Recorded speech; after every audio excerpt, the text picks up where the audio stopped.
இங்கே நம்ம ஹீரோயினுமே மூவிக்கு 2 டிக்கெட் வாங்கிட்டு 2 ஐஸ்கிரீமும் வாங்கிட்டு அவங்க லவருக்காக வெயிட் பண்ணிட்டு இருக்காங்க.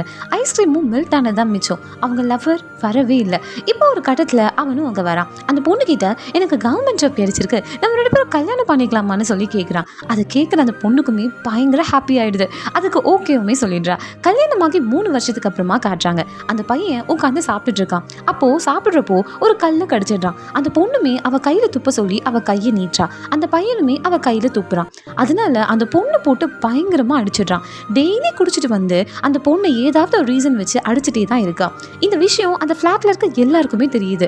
வேலைக்கு கிளம்புறதுக்கு முன்னாடி தன்னோட பொண்டாட்டிக்கிட்ட போயிட்டு எந்த புருஷன் பொண்டாட்டினாலும் சண்டை இல்லாமல் இருக்குமா அப்படின்னு சொல்லி சாரியுமே கேட்குறான். பொண்ணோட அம்மா வீடுமே எதிர் ஃபிளாட்ல தான் இருக்கும்.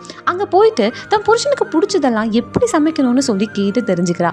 அந்த பொண்ணோட அம்மாவுமே டெய்லி குடிச்சிட்டு வந்து உன்னை அடிச்சுட்டே தான் இருக்கான், அவனுக்கு நீ இப்படி பார்த்து பார்த்து பண்றியா, அதுக்கு நீ இங்கேயே வந்துடலாம்னு சொல்றாங்க. அதை கேட்டதுமே அந்த பொண்ணு அவரை கண்டிப்பா மாறுவாருமான்னு சொல்லிட்டு சொல்றா.